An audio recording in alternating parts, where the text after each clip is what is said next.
about America and democracy. There is no America.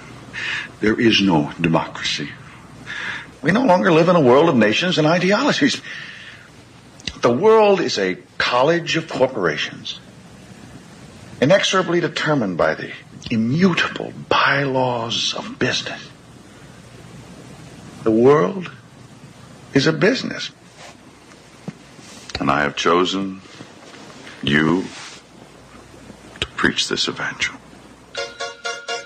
For all my free market healthcare robbing, stock stealing, retirement fund fucking with niggas. Fuck you little credit card scamming, jewelry stealing, crack selling, liquor store robbing motherfuckers.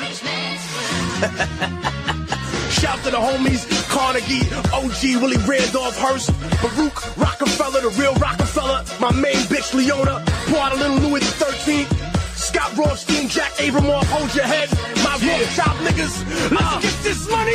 I spend my day peppering America overseas, pension for the workers, nigga please, embezzlement, etiquette, private settlement, I'm better with Confederate rhetoric from my mansion in Connecticut, foreclose of it, close out the tenement, I twist words like a speech impediment, I hope you got good credit bitch, if not better get a new job with benefits, while I play golf with niggas to get cheddar with, new money buys brand new carrots, my old money bunch of great grandparents, you got grills in your mouth, I ain't mad at ya, I own every gold mine in South Africa, thanks baby, you made me $1 billion, plus I own a building, for each one of my children's children.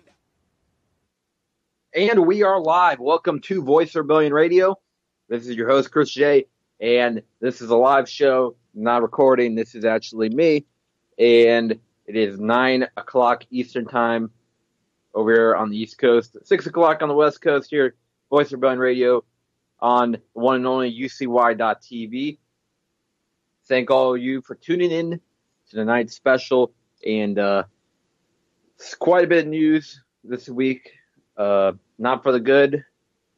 And at the same time, we are talking, we're going to be talking mainly on this show. I wanted to talk about, with all this talk that it's been practically proven to be false, the talk about the meddling in the United States election by Russia. Well, the United States has meddled in other countries' affairs for decades, and our government's interfered with the affairs of South American countries, it seems like in particular, for the last 50, 60 years. Many different election campaigns, many different coups, civil wars that the United States has had their fingers on, drug trafficking, all kinds of nefarious things that the United States government was involved in throughout South America, Central America, the Caribbean. And right now what we see, the end result of a lot of that meddling is what's going on right now in the Bolivian Republic of Venezuela, where we have a country that's on the brink of total chaos. We have, incited by the United States, we have these rioters that they call themselves peaceful protesters. However, they're rioting all throughout the streets of Caracas and different cities in Venezuela, wreaking havoc. And, one of the most ironic things that I've seen come out of this entire 3-4 year span of protests following the death of Hugo Chavez, it seems like ever since Maduro came into power, is that he didn't have quite the same grip on his country, and the same ability to repeal imperialist aggressions against the country. So the country slowly has been descending into chaos. However, with these people, these opposition protesters, all the time will say that because of the Bolivian government's policies, they're starving. However, they burned, 40, 50 tons of food in protest of them starving. Okay? So that's like, I'm trying to think what would be a good example of this. That'd be like at a protest against, let's think of something. Yeah, protest against global warming. Them throwing a bunch of tires into the middle of the protest, setting it the fuck on fire, having all that black smoke go up in the air as some kind of signal against the big corporations or whoever is doing the polluting, doing the causing global warming. This is about the same level of irony as burning food because you're starving, supposedly, which really tears apart the narrative that this is about starving. This is about people legitimately suffering. There are people that are suffering, and it is at the hands of the opposition because of acts like this, because they're hoarding the food, because they're literally burning the food in protest. They're doing anything to disrupt the social order of Venezuela right now. And people will say, oh, you're just a fucking liberal snowflake defending the socialist government of Venezuela. But this is what's going on. They are, I mean, there's no other, to me, that's just the ultimate irony right there. Burning food because you're protesting about starving. And it's been shown that the United States government has meddled in affairs all across South America. And what I don't get is when people that are aware of this, people that are aware that the government has taken down so many different regimes across South America, democratically elected often, to replace military dictatorships and other corrupt oligarchies, that they would, they think that Venezuela is an exception. That Venezuela, oh, no, this is actually the people legitimately revolting against the corrupt government. Oh, this is different. It's not different. In fact, this is an epitome. This is really an ideological symbol of Venezuela. Of all the different democratically elected regimes, socialist, progressive, whatever you call them, countries that rose up against American imperialism, rose up against the bankers and the status quo, and have been toppled, overthrown by some of the most nefarious, horrible groups across South America, from right-wing paramilitary death squads to cocaine traffickers. All these people that have had their hands on disrupting democracy and the people's will of South America for all throughout the last half century or so. Venezuela is just a perfect example of this. And you see the people that are in the opposition is that a lot of these people are definitely right-wing extremists, far-right, and are definitely being financed. There's definitely people that are being financed by the American government / the Israeli government in order to topple the regime, to place it with a more pro-Western regime that they can easily manipulate, like the one they had prior to Hugo Chavez for many years, that also they killed 3,000 protesters in a few weeks span. That's not talked about. And some of those people that were part of that government are part of the opposition today. So it's the old rotten dictatorship posing as the revolutionary activist to overthrow corrupt government are going to come back into power. And you can imagine, it's not like they came to some kind of change of heart and now they're going to be all in support of a transparent government, a government for the poor, a government that's going to feed the people. No. These people are going to go back to their old ways of corrupting the government and stealing from the country, making millions and millions of dollars off the poor Venezuelan people's hard work and labor like they used to back in the 70s, 80s, and 90s. These are fascists acting like democratic activists out there, fighting for real democracy, fighting for freedom for the country. It's all a farce. Venezuela has become a victim of a United States plot and just a general, it's ultimately, when you look at it, who ultimately runs the United States government, the New World Order, the Rothschilds. They want to overthrow Venezuela because they don't have a Rothschild bank. And remember, they repatriated their gold a few years ago. And that was a major step towards their own economic independence from everybody. Because they were able to determine their own destiny once they did that. However, when it comes to Venezuela, there are legitimate problems right now. As I'm not going to say that the media created everything, but the problems are mainly being created by the right-wing opposition, mainly the big corporations in Venezuela that are part of the opposition, that are trying to disrupt the order of Venezuela via hoarding of food, many different things to disrupt the supply or disrupt the social order of Venezuela. Also, one of the major economic warfare tactics that they're using right now is trying to disrupt the currency with websites like Dollar Today, and they're trying to devalue the bolivar hoping for some kind of total economic collapse, and that they can, in the power vacuum that would result from that they could take over. Venezuela's situation is dire, and right now the CIA, the United States government, they are totally guilty of murder. There's another way of saying it. And by the way, we're going to have coming on to the show in a second. And I believe we are connected. Hey, Michael, welcome.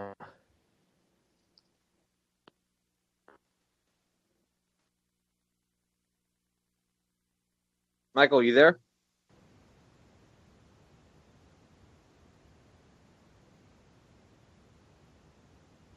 I'm going to try to reconnect.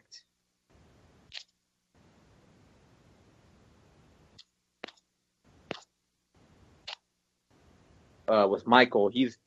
He'll be joining us for the show, Michael from Primer Time, that is. And on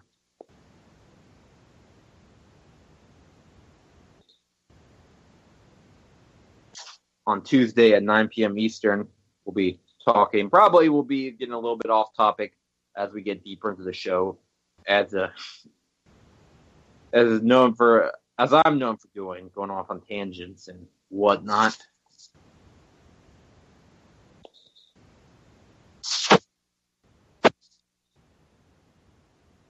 We're trying to connect here. Hey, how you doing? Hey, how's it going, man? Thanks for coming on.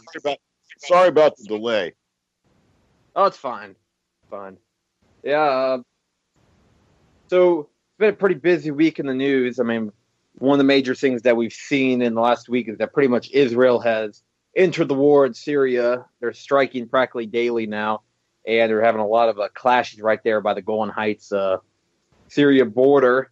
And I know that's one of your favorite things that ran about Israel. So how about we just dive into that and talk about that a little bit? Because hey, dude, how can we talk about Israel when Trump is making tweets like professional wrestling tweets?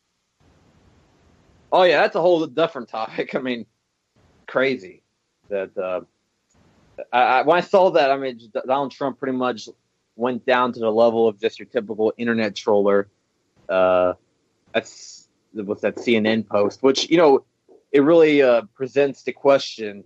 It's like one of those, it's like a shiny turd versus a less shiny turd, I guess you could say. It's pretty much CNN versus Trump. Is that you almost want to root for Trump just because it's CNN, but then again, it's Donald Trump, and with all that he's done, it's the biggest joke in the world. I mean, seriously, it's the biggest joke in the world, and the media's reaction to it, like, it is like, I mean, they're acting like these are the kind of tweets that started the Holocaust or something. I mean, it's an incredible. All right, CNN has Ana Navarro, who is a very vocal. She claims to be a Republican, and she was a very vocal Jeb Bush supporter and absolutely detests Trump. And today, I mean, just the breakdown that was absolute. I mean, it was just a vicious, dripping breakdown by these people. I mean, Trump is calling for violence, and people are going to get stabbed. And how dare the president act like this? Well, she actually said that she thinks that a journalist is going to get killed because of his tweets. That this is going to lead to somebody from CNN or something getting killed. That's how far. If somebody from CNN gets killed, it's because they lie to the people, and and humans are tired of being lied to by these scumbags. That's what they should be worrying about, not because Trump used a professional wrestling. I mean, come on now. Like, he used something from a sport that's absolutely 100% fake. Sorry to all the believers out there. Well, and I remember, cartoonishly superimposed the CNN logo over, his opponent or, victim, depending on your point of view. I don't think that incites violence, to be honest. It's great to see either. It's great to see either what's going on right now. It's a supposed clash between the media and Donald Trump. While the world's going to descend into World War III, people are going to be distracted by the media's fallout with Trump. I don't know what's going to happen with this whole Russia-Trump investigation, because now it's been out there in the public that it's big nothing burger, according to Van Jones. Well, but isn't it like very interesting that we're at a knife's edge away from war with Russia and Syria? I mean, really, we are. I mean, it's just one pilot making a slight deviation, or one round being fired a couple of degrees off, and we could start seriously a world war. And if we're that tense with the Russians, how is Trump like in cahoots with them? How are we so totally buddy if we're like on the edge of war? And really, I think you got to really start looking at, media distraction aside, who is providing this distraction? Well, it's literally, we could go to war with Russia, and I have a feeling that Donald Trump could potentially nuke Russia, and they'd be like, oh, see, he only used 8 nuclear bombs against Russia. See, a real president would have used 20. He's obviously still in cahoots with Putin. They made a deal not to use as many nukes against each other. That would be CNN's coverage of that. CNN, MSNBC. It's crazy that I see Donald Trump calling out pretty much every big media channel besides, of course, Fox News. There seems to be this clash between the media and him right now. At least they're pretending like, and they're saying, "Oh yeah, he's definitely in cahoots with the Russians." I mean, they've been going on with this since his presidency even started, before it even started. I mean, they were saying that when he was still on the campaign trail, that, oh yeah, Donald Trump is an agent of Putin. He's here to undermine the democracy. And I've even seen on the media calling him a dictator and stuff like that, which is like, it's surprising. But I think now they have to make the biggest. You hear stuff like that, and you have to realize these are people who don't know what the words they are saying mean. They're using words for effect, not to actually communicate a message. Well, yeah. See, they're talking news heads. They don't really have any real meaning to their words, and they're just trying to get people riled up. And one thing that could be also what's going on here in America, while we're descending into World War III, we're having all this internal division, and it seems like this clash between, I guess you could say, the so-called left and the so-called right of America. We had events like what happened at Berkeley, and it makes me think. We're having riots here in the United States, and it's like what they're having in Venezuela, which I was talking about earlier. It's the same people financing the same segments that are causing these violent riots, which are just pretty much just trying to tear apart the fabrics of American society. So we're much easier to control if we're all divided and angry at each other. And in Venezuela, it's there for regime change. Ultimately, people like Soros, Kissinger, who, by the way, Kissinger, I saw he was meeting with Vladimir Putin, which I was like, I commented when I saw that picture. I was like, hey, Putin, let go of his hand. He's going to suck your life force out of you and use force lightning. Don't you know have you not seen Star Wars? That's what he reminds me of, the Emperor Palpatine. But it's just weird that Kissinger's still even around. He's like 93 years old and he's still making foreign policy trips or whatnot.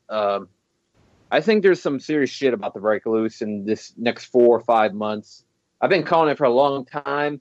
I don't like to be the doomsday predictor guy. I don't want to believe it either. I don't want to believe that we're this close to a major war. But I believe that direct confrontation between Iran and the United States is about 3-4 months away.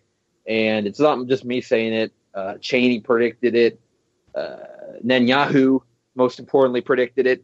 And Netanyahu's been predicting it for the last 26 years. I mean, come on now. Iran's been 6 months away from a nuclear bomb for 26 years. I mean, we had to embargo all the crayons so they wouldn't stop. They wouldn't come close to finishing coloring in that one bomb that Netanyahu held up at the UN.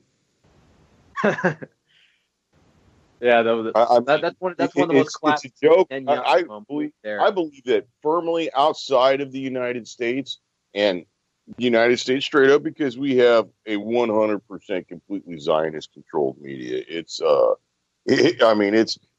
disgusting. You end up watching CNN and 3 out of the 5 commentators they have are going to be tribes members who are leaning left, or somebody complaining about how Hamas does stuff too. Excuse me. Yeah. Well, our media is you're right. It's totally dominated by the Zionist lobby. You have very seldomly will you ever have anyone criticizing Israel on any big American media channel. And if they do, they're cut off or something like that. Oh, we had technical difficulties. Sorry about that. You cannot criticize Israel in America. The Israeli lobby makes it impossible. If you're a politician and you do it, you're going to be out your next term if you even tried. Or it might be if you're high enough, they might just kill you if you're the president or anything like that. So I remember all the people earlier, into the Trump presidency, like the first few weeks and before he even got elected, people were saying that Trump was going to be finally made the president that could level with Israel, which I didn't see where they were getting this basis from his record. That he seems to be one of the most pro-Israel presidents that have ever existed. He even said it during his campaign trail, but they believed, it was just rhetoric. Watch. Well, isn't Jared Kushner in the middle of Israel right now? He was there. Remember, he actually went there, and he went to Palestine. He went to talk with Abbas, and he talked with Netanyahu. And our media was very quick to remind us that, he has a very, very tight relationship with Netanyahu. He's the leader of our closest ally in the desert. And I mean, truly, these are God's chosen people. God gave them that land 5,000 years ago while they were, living in the hills of Poland, Hungary, and Russia. So, I mean, if Kushner can't do it, nobody can do it. Come on now. I mean, it's see-through. And then at the same time that it's this see-through, you have the media claiming that Trump is anti-Semitic and he's just like Hitler. Yeah, I'm sure Hitler married off, had his daughter convert to Judaism and then had his sons all marry Jews. That's the same path, man. This is just like 1939. Like I said, he's the most pro-Israel president we might have ever had. I think he's probably one of the ones who's probably the most in debt. And, it's really kind of hard because you get to a point where you have to differentiate between Israel and Judaism. And, honestly, they don't do it because Israel is the Jewish state. So, it's a national identity. It's a racial identity. It's whatever they want it to be at the time. And yet you're supposed to make this delineation. Well, it doesn't work like that, Well, Israel tries to talk on behalf of all Jewish people worldwide. However, not all Jewish people worldwide support them. I mean, there's a decent amount of Jews around the world that definitely are heavily critical. I'm going to have to correct you on that one because number one, totally, there's not a decent amount of Jews because there just aren't. Jews are 14 million people. That's 0.2% of the world's population. Not 2%. That's 0.2% of the world's population. That's not. It should be 0.5%. It couldn't be 0.2 because there's 7 billion people. So I'm thinking it has to be closer to half. So it'd be 0.5%. So 70 billion. I think we're coming up on 8. But I mean, once you get past 6 billion, who's keeping track really? But they're not a significant number, and well, they're definitely overrepresented in every facet of the media and your politics and your economics. I mean, do you really think that a war in Iran and a war in Syria benefits any American? And then look at the voices who are calling loudest for a war in Syria and, American intervention. And we have to smack Iran on the nose now like a bad puppy. Look at the voices that are calling for that. Yeah. Of course, the Zionist lobby in America is very powerful. And when it comes to dual Israeli citizens, yeah, there's no doubt that if you went by the proportion, it's that, you have 15% of our Senate are dual Israeli citizens in, when they only make up 2% of the country. However, it's not fair to say that because they're overrepresented in the government means that every Jew around the world is going to support, or even, that 99 point, there might be that one exception. Now, there's quite an amount of, when it comes to the total percentage, I would say there's still probably a 20% around the world that are probably opposed to Israel, maybe even more, because really 20% of 0.2% is not a whole lot of percent. Yeah, but you're saying out of the entire Jewish population, not out of the worldwide population, what it ultimately accumulates. It's like we can't generalize the entire Jewish population if still we're not talking about the world population. We're talking about the Jewish population. If 20% of the Jewish population is opposed to Israel, it's not fair to say that. So that's kind of what I'm saying is that Judaism and Zionism are the same thing.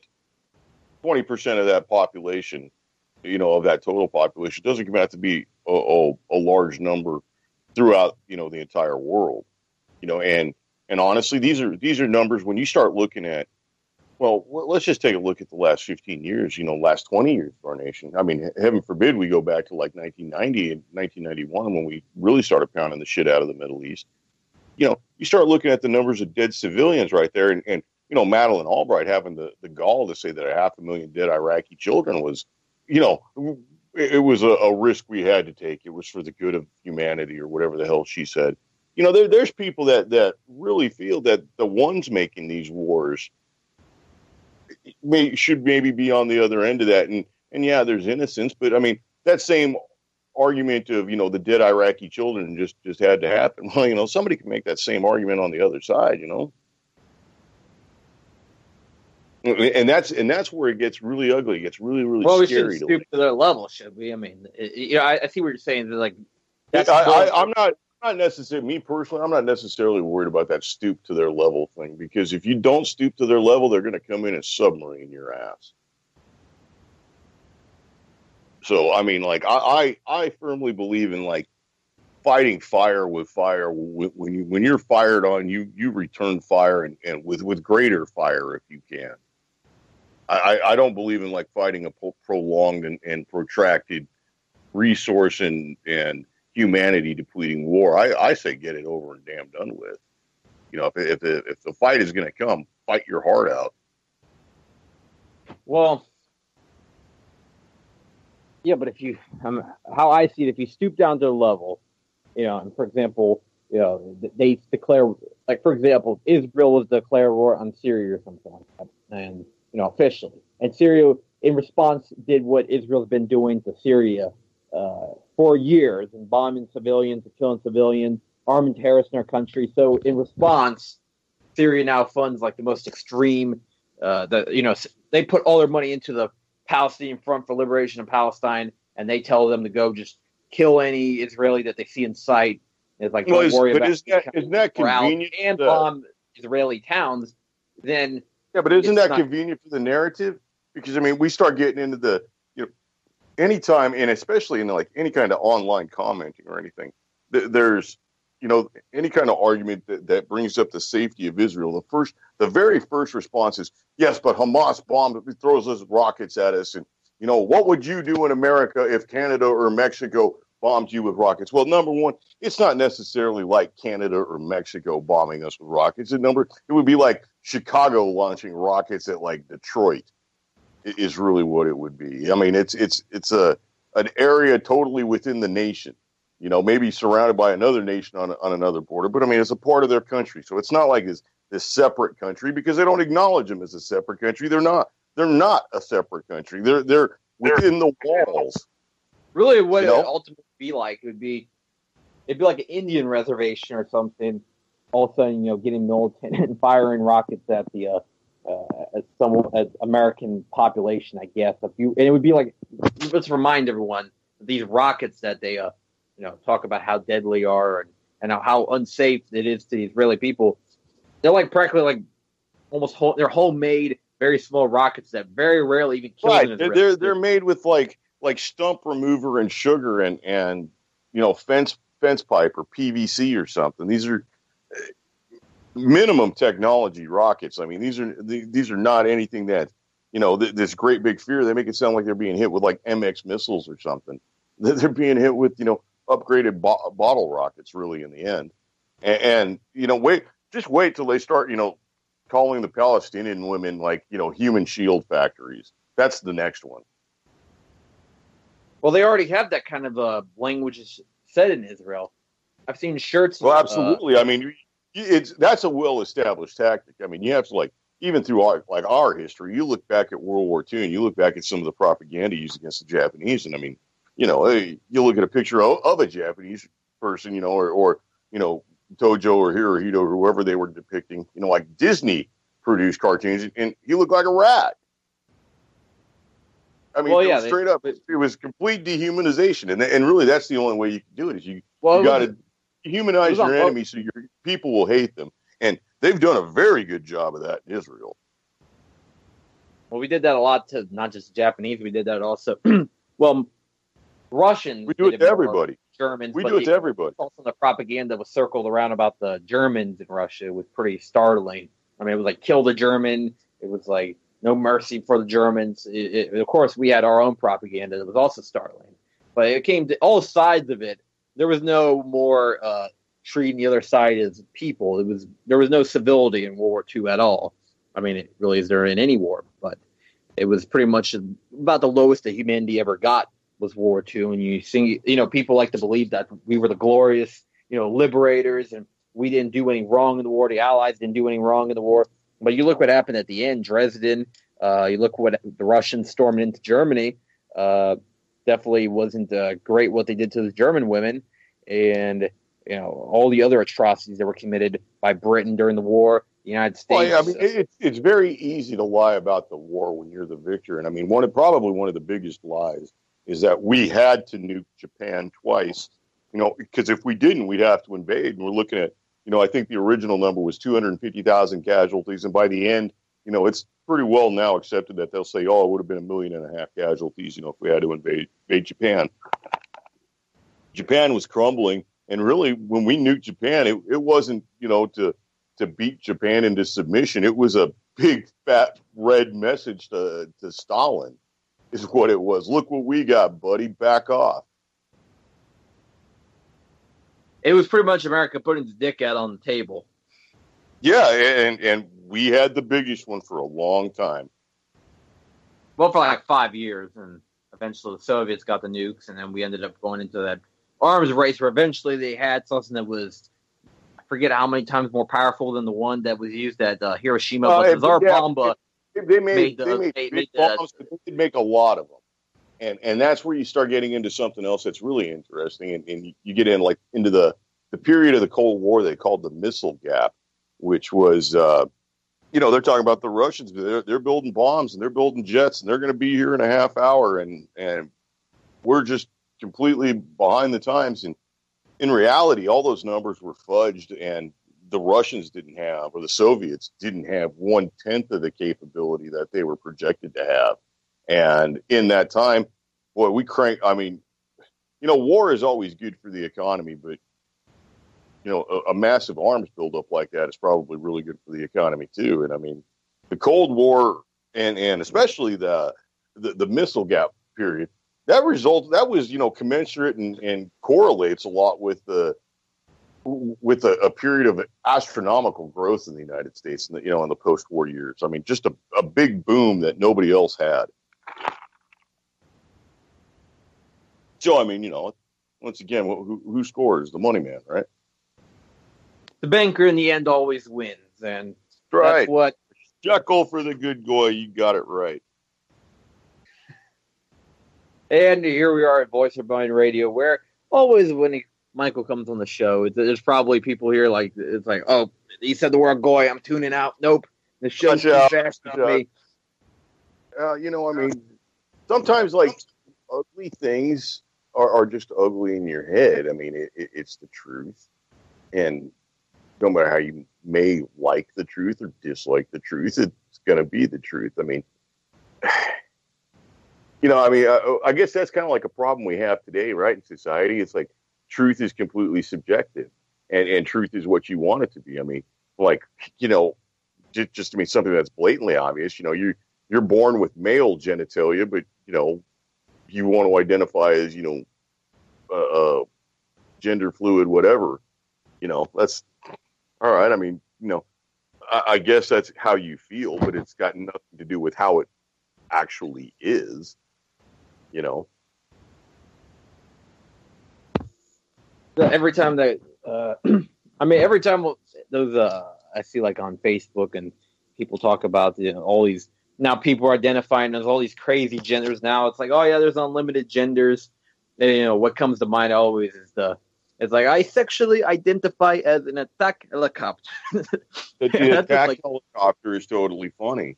And I think that's like almost the pinnacle of mocking it. Well, also just him reading it, Big Man Tyrone. So we have to give a shout out for Big Man Tyrone. Big Man Tyrone on YouTube, absolutely funny. I don't believe he's the originator of anything, but boy, he makes it just totally. He puts a real good spin on it. I would suggest I sexually identify as an attack helicopter and let the attendees hit the floor. I was mildly disappointed with that because I thought he was gonna be like he was gonna be doing like let the bodies hit the floor, but he was gonna be singing "What's an African accent?" I was gonna be dying laughing. It was still entertaining. It was still great. Dramatic reading had a lot of force behind it because we should talk about this like everybody knows. It's the lamentations of a Bernie Sanders fan when he was losing the primaries to Hillary Clinton, and his absolute astonishment at it, and his rage at that happened to catch an innocent victim, his mother, and a big plate of chicken nuggets.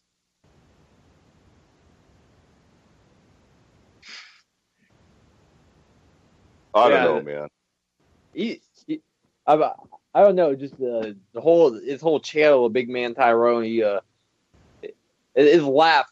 I think that's the best part. Is his reaction to like the memes he's reading. It's you can't hate Big Man Tyrone. If you hate Big Man Tyrone, then you got a cold heart. You're like Stalin or something. You don't got any heart. That laugh should be warming you up, but. I don't know when he shouts "Ree," that's funny. Ree.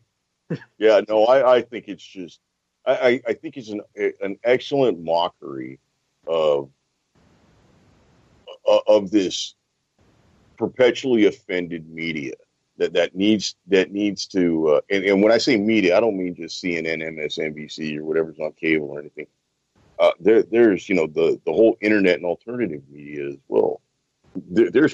Look, you really want some crazy talk? Start reading the Daily Cause. Oh yeah, I've read the Daily Cause before. I mean, there's some real like serious like crazy doublethink going on there, and you should see how wacky some of these that's what's came about, like Salon and all these different like on both sides on the internet. They sometimes are more ridiculous than the mainstream media themselves. These different opinion pages, really, I guess you could call them, but they almost present themselves as like actual news. You have them. You have also what it does is have people live in these. What's been the big problem in America recently is how polarized people are between so-called right and so-called left, and the different realities that people are living in. And it's an echo chamber, and these people don't want to hear anything other than does anybody else think? It's having people think deeper into the delusion of what the world's like. Is that if you read the Salon, you're going to be in this really deep delusion that the Donald Trump's a secret Nazi. He's put Bannon in there as a secret Nazi. Stephen Miller is the literal reincarnation of Joseph Goebbels. And if you were to read, maybe something like the Heat Streak, America sinking into this deep vat of immortality. Anybody that's on the left is a secret Muslim or something like that. What ultimately there's truth. The truth ultimately is not going to exist anywhere on the mainstream media spectrum, because they leave out the major problem with America. Well, one of the major problems, of course, the bankers run this country. Federal Reserve being owned by the Rothschilds, and that's ultimately the people that print out our money and pretty much run this country. But also the big country that's ultimately we're going to follow right into war, but everyone won't listen, and everybody's saying, "Oh, we need this. We can't abandon Jerusalem. Oh, no. If you are against Israel, you must be against Christianity." Even though that Israel hates Christians, talk about their government, they treat the Christians in Palestine very badly, and they're definitely not the biblical state of Israel. But the Zionists, throughout the media, they control the Zionist lobby. They have pretty much total control of our media, over our politicians, and now it seems like they're controlling our culture. But one day, one day it'll be great when they finally. Oh, absolutely, they control our culture, man. By the will of the people of the United States, finally they're lying. Sorry, I'm starting to get into the rant. I was going full Goebbels there. Well, it's almost as if they're asking for it. Okay, so I'm not necessarily a great big Hollywood fan, right? I will not pay money to go see a film in a theater. And honestly, all the movies I really do want to see, I can see all the explosion action clips on YouTube, and I don't have to sit through any of the other garbage in the movie. But recently there's been one movie, and it was called War Dogs. And it's actually a fairly disgusting story. And honestly, it's just so in your face. It's really almost kind of stomach turning, really. And especially like I have kind of like a personal connection to that story. I mean, not that I was involved in any of it, but my brother was in Iraq while that story is going on. And I mean, these guys that are the center of this story are not the ultimate bad guys. They're just guys that got on to take a ride. But, that was the rise of the insurgency. And we were pouring all kinds of, ammunition and firearms into Iraq that were, getting lost and, deliberately misplaced and all that. These guys got in and got a little bit of a little slice of the pie. But at the beginning of the movie, there's, I don't know if are you able to play clips? I don't have the ability to play. I mean, actually, I've never tried it. Like playing I can keep Skype open and pull up YouTube, but I don't know how it sounds. Let's not tempt the tech gods at this point. But anyhow, you can find the clip on YouTube, and it's called "War Dogs: The Cost of War," and starts off with the protagonist in the film introducing himself, and they show an American soldier in the desert, and he says, "What do you see? You see some kid from Arkansas who's out defending his country, doing his patriotic duty." And then he started breaking down how he sees it as a set of Nomex gloves and a bulletproof vest and body armor and an AR or an M16, and breaks that down into dollars. And basically, it goes into saying that war is an economy, and anybody who says that it isn't is either lying or in on it. And lying stupid or in on it. And I found it interesting that there's the juxtaposition of how the American people, by and large, are snowed into this. Well, that is my boy. That's my boy out there defending America out there in the middle of the desert from goddamn ragheads who can't even get over here. They can't even write their own damn names, and we're scared of them because they hate us for our freedom. And these other, quote unquote Americans who are, our greatest ally, yet they're, plunging the knife in, extracting wallet at the same time. And, this is an anti-Semitic. How can it be an anti-Semitic film? It's made by Jews and it stars Jews in Hollywood. And I don't know. I saw that. Well, every now and then they make a movie that's really in your face about how it really is. Or they at least put in decent parts of the movie. It kind of reminds me a little, even like The Dictator. Remember that movie was like 5 years ago. Had some points about the ridiculousness of the United States foreign policy, and also the ridiculousness of the so-called liberal democracy of America and the whole culture of America. And they juxtapositioned it with the they made the Muslim culture look absurd, and they made it was also apparently a spoof on Muammar Gaddafi, and they made him look like a total nut job and totally intolerant when it was not really. If that was who they were trying to base it off of, it was totally incorrect. However, there was parts of it that were very true, and the one speech where he talks about the America is like he's trying to. He ironically says, "Why don't you guys in America want a dictatorship?" And he says all these things that America actually has. He says, "Oh yeah, you can have 1% of the people have all the nation's wealth. You could spy on your citizens. You list all these things that are actually happening in America." And that's kind of like one thing where the movie was pretty in your face about, is like pretty much saying America's a dictatorship. That's how sometimes I feel Hollywood does, is that they bring a very good point, but they almost is like, what are you going to do about it? And right.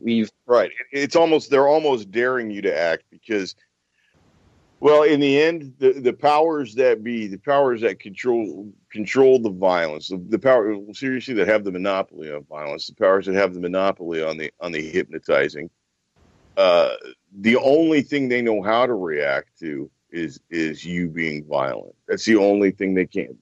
That's the only thing they know how to react to. They can't handle people being, well, blatantly disrespectful, I guess, without the violence and the nonviolent resistance thing. I mean, you really want to make a nonviolent resistance tactic that's actually effective? Stop paying taxes. If you got enough people that actually stop paying taxes, you'd have some serious shaking of the knees in Washington. I mean, if you really just look at the numbers of how many people actually pay taxes in the United States, and you took 30% of those people and just told them, could convince them to not pay taxes. I mean, that's not necessarily a great big number of people in the scheme of things. I mean, it's in the millions, but it's not, this, insurmountable hundreds of millions kind of a number. But that would have a massive effect, probably end up causing a greater change than anybody pulling one trigger could do. Yeah, that would be huge. Or stop using their banks. That'd be a major step also. Is that if everyone just agreed to take all their money out their bank, and stop using it altogether, because ultimately that would send the system crumbling. Stop using the Bank of America, stop using the Wells Fargo and all these other giant banks that rely on your money ultimately to keep shelling out loans as fractional reserve banking. That ultimately your money's there, but they'll give out 10 times the amount of money that they actually have in loans. If everybody was to go make a run on the bank and try to pull out their money, it would bring the economy to shatters instantly. And this is what's happened before: is that during the economic panics in other countries, if there was to be a run on the bank at this point, number one, we're already in a slow motion run on the bank, and I can give you proof of this with a simple Google search. You can go to the FDIC's homepage, and there's a failed bank list, and it gives the name of every bank that failed in probably the last 20 years, and it gives it on a week-by-week basis, and it shows the bank's name, what their outstanding debt is, what their supposed holdings are, and who picks them up, and the disposition of the assets at the end of it. And you look at that list, and easy, there's 250 bank names on that. I mean, no bullshit. There's pages and pages and pages of failed banks. And I think this is kind of like a slow motion controlled bank failure, to where we're going to end up with, maybe 5 or 6 too big to fail banks. You will only bank at Wells Fargo or Bank of America or Citibank. Well, it's already consolidated. I believe it's only 4 now. Is where the majority of all the banking is now. It's through either Chase, Wells Fargo, Bank of America, and Citi, I believe, are the 4 banks that right now that pretty much the entire banking system is based off of. And there's very little now. It seems like there's less and less of your, Citibank. Well, it's far easier to be in cahoots with 4 different corporations than with 250 or 260 or 300 or whatever. It's easier to collude on a smaller level by far. And when you get into that kind of a situation, the death of the dollar doesn't actually sound, implausible. And that's not even really the scary thing. What's to say that, here we are in a brave new world, and, different technologies are emerging. Well, who's to say that after the death of the dollar that, your coin and your paper is worthless? You start turning that in for digital credits, and, your Restore America, Visa-backed bank card. That's also your real ID and all that. And, your daily Restore America tax is deducted directly from your bank account now, and all money that goes in is taxed, and you'll pay money on the money that's removed from your account. So that's not really that hard to imagine. Or even scarier than that is the RFID chip. That might be a requirement once the dollar collapse happens. I think if they require like an implantation of a chip, that you're going to have massive, violent resistance to that, like biblical Armageddon style resistance, which they're rightly entitled to. Well, hell yeah, I'd be resistant if they're trying to put stuff in my body. That's the mark of the beast right there. So I would never accept the RFID chip. So probably you're right. Is that now I think about it, is that I think people might be pretty unaware in America, but they're at least aware enough to realize that them putting something in your body is the mark of the beast. An RFID chip would be the mark of the beast, and they're not going to accept that. But they will probably accept a real ID / But that awareness will only last for another 20 years, if that. Yeah, well, eventually they'll probably be conditioned. That's what's scary about the card, is that that's just one step. If we get rid of, I already see we've practically gotten rid of a lot of our cash already. How it used to be, just 30, 40 years ago, people paid everything with cash. Then came credit cards and debit cards. Now, mainly people buy with credit cards and debit cards. I personally do not like to use my card too often. If I can, I like to spend in cash. But a lot of people, they just find the card a lot more convenient, and that's what it ultimately comes down to. So that's all they're thinking about. And if they can, next step will be, well, we're just going to get rid of cash altogether. It's going to be on this digital credit system. It's also going to be your ID. It's going to be one card for everything. And people are like, oh, fair enough. That's pretty convenient. The next step after that is probably your RFID chip, or maybe there'll be an intermediate step between that and the RFID chip. In fact, they've already went one step, and also another thing is that they went from the credit card. It's happening right now. RFID chip in your credit card. Now everyone's got the chip card. Right. Well, I'll tell you what. I just ended up getting the chip card the other day. I up until about a week ago, I still had the old style card, and I got no notice in the mail or anything. But I went, and thank God I had some cash in my pocket. But I went to lunch and went to use my card, and it was denied. And I'm like, no, I know I've got a little bit of cash in there. So I ended up having to use cash and went to the bank. Oh yeah, well we changed out the cards, and I guess I used mine up right to the very end, and so now I have a chip, and I don't know. I'm not in an area that's full of people with Wi-Fi readers or RFID readers trying to hack into my meager bank account, but I'm sure that happens in bigger cities, and leaves all kinds of questions. In just that, pure basic petty theft way, but in a way it ignores the bigger picture. Like, look at what's going on in India and the phasing out of money in India and the conversion to, digital currencies. There's no transactions in India that are the equivalent of $50,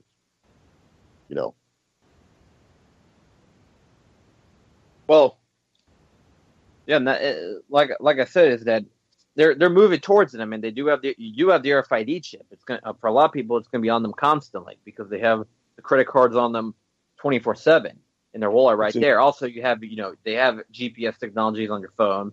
They got GPS. They got an RFID chip in your passport. So ultimately, they know where you are practically at all times. That's not really something that would be achieved by the RFID chip is constant tracking, because they already virtually have that. There would just be 100% of the time, even when you don't have one of those three things on you. And I believe they already to be honest, I believe they already had the tracking technology prior to the actual chip being displayed openly on your card. That's probably just a matter of convenience now or whatever. I believe they already had the RFID chips long ago, probably 10 years ago. This is not any bit new technology. In fact, now they got stuff that's the size of like a grain of sand that they can, that they can put on you, and then you'll be able to track you. It's called the nanodust. A lot of this technology that we think is so innovative, we think that's so modern, is really stuff that's been out there for 10, 15 years. It's always been like the common wisdom that anything that is like a brand new breaking development for consumers, the military's had for 20 years. or had access to, if not actual constant use. And I mean, in one way, you really see that is like in medical technology, especially emergency medicine. I mean, we've had a lot of practice dealing with gunshot wounds in the Middle East, and a lot of that technology transfers to the United States. So I mean, there's that, but I mean, honestly, like, I don't fall for any kind of like fossil fuel lies. That's just a convenient thing. I mean, number one, there is no fossil fuel, right? Like oil is abiotic. I mean, the Russians figured that out 70 years ago. And we've got other technologies. We've got other energy creating technology. We just don't use it. Well, if you're talking about, I feel like what you're getting into now is this whole. Well, it creates an artificial scarcity, right? Like it puts up this golden object that you have to get, and you have to get more of it, and you have to get it before the enemy gets it. And in the end, that golden object doesn't mean anything. I mean, it's a bigger lie than diamonds. I mean, diamonds is the biggest scam in the world. What's the current wisdom that if a man truly loves a woman, he should put back, I think it's 6 months' salary into the ring. I think that's what the standard is. If you truly love the one you're going to marry, 6 months' salary into that what diamond. The fuck? 6 months? I thought it was like 1 month or 3 months. I didn't. 6 months. That's a stretch right there. No, it's 6 months. I think that's what De Beers calls for. And they portray diamonds as this, ultra rare mineral. I mean, well, what are diamonds? It's compressed carbon. It's probably one of the most common minerals on this planet and throughout the entire freaking universe. I mean, if you really look hard enough, you can see the videos on YouTube and on other video channels where they're at mines in South Africa, and they have, these 8 foot culverts, the section of pipe that they fill up with diamonds and then cover with thermite and burn them diamonds to dust. They get rid of them. It's an artificially inflated market with an artificial product, and also an easily faked product. The technology exists now that you can make, diamonds out of your deceased loved one's ashes, or, pretty much anything. So what's the horrible thing about, and like you said, you talk about the mining of the diamonds. It's probably the worst part about the diamonds is often young children and other slaves that are forced to do the mining for diamonds. They're blood diamonds. These diamonds are mined with the blood of, poor African children, and people still needlessly buy them. Everybody buys a diamond practically when they get married, even people that cannot afford it. They feel like it's a necessity. And it's and that's, in my opinion, another big, I'm not going to say that it's a scam altogether, the concept of marriage, but the concept of the modern American marriage and how it's done is mainly it's one of the greatest models of consumerism that exists. Is that, and ultimately 50% of all marriages in America now will end in divorce, which is a whole big money maker itself. I feel like the whole way of society is set up, of course, is going to be beneficial for the corporation. Do you see a corrosion of the fabric of society? Like the long-standing traditions and the long-standing goalposts of society being either, torn asunder or moved further and further and further back. Honestly, the concept of feminism, and I think women are equal to me. I truly do. But I think there's women things and there's man things. And, if a woman can do the man thing, that's great. But there's certain jobs that, and certain things that shouldn't necessarily be done just on the interest of equality. I'd say a lot of things in military service are that way. I personally think that there's really one job for the military, and that's to go out and kill and destroy. I don't think the military is any kind of social experiment. And that's not to, say that there aren't excellent female soldiers.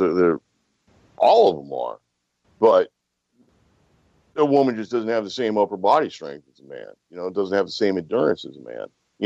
And I'm sure there's always somebody who can point out that one Amazon woman out there and like, look at her. What? She's the exception. For every one of her, there's 10 million men. I don't know where I was going with that. I see where you're going with there. Is that there's definitely, I think our society is being corroded, and it's definitely they're putting degeneracy through the media. I see these. One of the examples of this is that I see people that are 5 years younger than me, 6 years younger than me, already thinking that they're adults and doing all kinds of already turning into like little thugs and everything because VH1 and all these different media channels that's what they're putting into the minds of the youth. And you see these people totally what about corrupted that study the other day that showed that it was like 42% of adolescents from like 11 to 18 or something, 11 to 17, had no idea about their sexual orientation. Like, do you honestly believe that more than 4 out of 10 people out there don't know if they're straight or gay? See, again, I believe that's more of a construct that's being made, is that they're making I think that's all this different shit being put out there. Lie. But ain't 4 out of 10. Is that, yes, of course, there's obviously gay people exist. There's obviously people that are bi. However, I believe it's been pretty much the same percentage. Probably, if you look at it, it's pretty much the same percentage all around the world throughout time. It's probably been about the same percentage as 5% at the most, maybe 3%. Yeah, I think they like to say that, it's 10% of the population is gay or something. I don't think it's that much.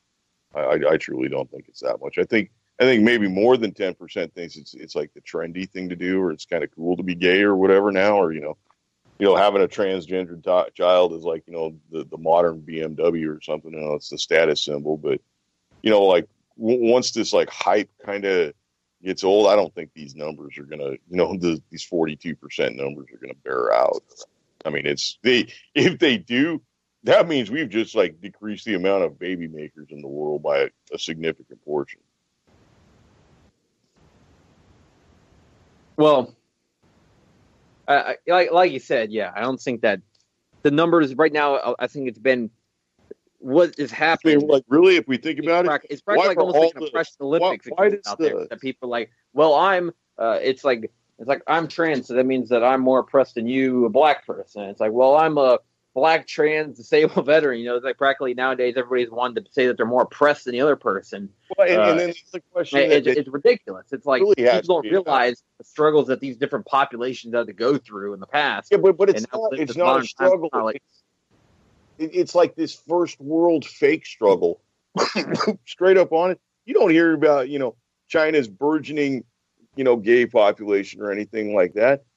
I mean, there are almost 2 billion people in China, and just extrapolating numbers out, that would mean something like 200 million in China would be gay, bi, transsexual, whatever. I mean, that's and that's 2/3 of our total population.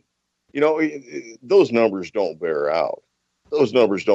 So I find it odd that this 42% bullshit only happens in the West. It only happens where you've got Zionist control of the media. Will and Grace, thanks a lot. I now pronounce you Chuck and Larry. Well, I blame it on the. I think that's part of it. Yeah, is that ultimately people that control the media, they're making they just find different ways to taint the minds of the youth, whether it's stuff to disrupt the whole fabrics of society in general, or to keep people distracted with that. I think that right now, playing this whole identity politics, that's really what it goes down to the most, is that, think about it, with how much they've talked about in the last few years. It's always about some, it's either this politician supports this thing for this population, for gay people, and this and this. Oh, look, gay marriage. They talked about that an entire summer 2 summers ago. And, of course, Caitlyn Jenner being trans. That's all they talked about. Well, we had major shit that happened 2 summers ago. In fact, it seems like every summer at least since I started, following politics, 6-7 years ago when I was pretty young. It seems like always in summer all the big shit happens. It's always where the war. Well, I'm a little bit older. Wars start in summer. In fact, both world wars did start in summer, so that's not. Well, look, I'm a little bit older than you, and I remember Bruce Jenner, as a kid going down the grocery aisle or the cereal aisle, and it was, the entire aisle was orange boxes of Wheaties and his underarm hair. He was the champion. Thank God my parents never bought that stuff for me. God knows what was in that shit. I mean, look what it did to him. But I mean, look, he was the All-American hero. I mean, he won like 5 gold medals or something like that, 4 gold medals. And now he's Woman of the Year when he wasn't even woman for a whole year. And that's just an insult that, Caitlyn Jenner was picked just because he was that famous and he decided to transition to a woman, that he was picked to be Woman of the Year. It was an insult to, the many women that did great things for this country. There was many great choices they could have picked from. I'm sure, you see like a story every now and then, like 16-year-old girl finds cure for a rare disease, and that never doesn't make the news. But then Caitlyn Jenner, who used to be this Olympic track star 40 years ago, transitions to a woman. Oh, this is huge news. Of course, he's married he was, part of that whole fiasco that is the Kardashian family, which I saw a kind of a funny, it was a funny meme. It was saying the Buffalo Bills late in a game in 1970 could have, they could have won the game if they would have made the pass. However, they failed to make the pass for a touchdown, so they got the number 1 draft pick. O.J. Simpson gets drafted by the Buffalo Bills later, then meets his wife, Nicole Kidman or whatever the name of his wife. I don't really keep up with a lot of the celebrity shit, but of course, 20-something years later, he kills her, and then they have the O.J. trial, and then Rob Kardashian or whatever, who was the one that defended O.J. defends O.J., and then the Kardashians rise up to fame. So the Buffalo Bills missing that one pass back in 1970 led to the entire fiasco of the Kardashian family. So you can thank the Buffalo Bills for that. They suck even more now. I was never a Buffalo Bills fan, and I have to say that when I did watch the NFL, I know that Denver beat the Bills in the Super Bowl, so ha ha ha.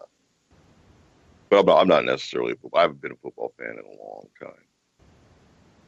Well, all you need to know about the Buffalo Bills, getting into sports a little bit, they were in the Super Bowl 4 years in a row in the 1990s, and I think one of them was against the Broncos, and they failed to win each time. They had 4 chances, they didn't win one time, and they haven't been to the playoffs since I think 1999.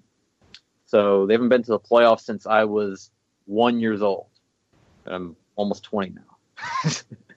That's all you need to know about them. Anyways, we're almost about 10:10 over here on the East Coast, and back to the main topic of the show. Let's talk about earlier. It's hilarious that the United States media can even talk about Russia potentially meddling with elections, with all the meddling they've done in elections worldwide, and especially with South America and their politics. And we're actually getting pretty close to a couple of major elections in South America. Colombia is going to be voting next year, where they have I would say a skeptic of America, to say the least, Jorge Robledo. He's not, wouldn't say like the level of radical May like Chavez or anything was, but he definitely was more like maybe like a Lula or Nestor Kirchner was for Argentina. I actually have a little bit of personal insight into his campaign, so I could probably talk about him a little bit better than a lot of people right now. There's not too much about his information about his campaign yet out, because it's still like 10 months to election. However, I really think that he's somebody who could massively transform our country. He believes in nationalization of our national resources, and we have a lot of oil actually in Colombia. We have a lot of natural resources that are being exploited by Canadian American corporations, and we have a government that's been selling off shit left and right, giving us bad deals. And while the Colombian population, 29% of them, or 25%, whatever it is, I know it's way up there, live in abstract poverty, while like 50% of the population lives in regular and just poverty general. And we, as Colombians, also are, every time there's been any kind of strike or a lot of times when there's been massive movements, we've had assassinations by, they'll just be, oh, yeah, we don't know. It just happened that death squad ended up targeting your left-wing leader, when ultimately it's very obvious that the government's been in bed with the paramilitaries and the death squads and the cocaine traffickers and all the nefarious groups that roam around Colombia. That's the unfortunate reality of Colombia, that organized crime and Colombia go together like bacon and hamburgers or something like that. They're just meant to be together. And I guess, the United States importing all this shit mainly, and importing the cocaine for many years. But now finally, I think that the Colombian people have gotten tired of the shit, and it's either the current vice president, or I think it's going to come down to him and this guy, the socialist guy, Jorge Robledo is his name. And also, not just Colombia, there's a big election coming up. Brazil, they're having an election, which right now he's in big trouble. The Brazilian president that the America put in, he came in a coup. It was a parliamentary coup. It wasn't like a violent coup. There was no tanks rolling down the streets or anything like that. But it was a bullshit impeachment process that was came up on. It was pretty much bullshit charges that they got the former president on, because she was opposed to America and Israel, and pretty much the same storyline as it always is. And she was removed from power. They said she was like stealing money. And now the current guy, they find out he was taking bribes, and they got him on audio taking bribes. So he's fallen out of favor. And I have one theory about this, is that maybe they're trying to put in a different pro-American puppet that's more favorable. That way, when 2018 rolls around, that they won't lose the election. That's what I think, because the current Congress is the same one that removed Dilma Rousseff. I don't believe that they gain a conscience in just 6-7 months after they did that. These people are probably still the same immoral stooges that removed Dilma just a few months ago. I don't really believe that they just came to reason and was like, oh yeah, we realized we made a mistake. No. So I think that Temer, he's probably going to get removed before the election. Then they're going to put somebody else to run against Lula, who's very popular. Don't you think that Temer was actually put in because BRICS became far too close to reality? I mean, the whole Brazilian crisis with their currency. Because, I mean, in the end, we really have to, face the facts. It is the currency. It is the movement of the capital through the country that, affects its security the most. And you see that they were threatening the worldwide stability with the BRICS, and the BRICS is Brazil, Russia, India, and China, kind of forming a block against the dollar. And they become strong, and they get a whole lot of political upheaval.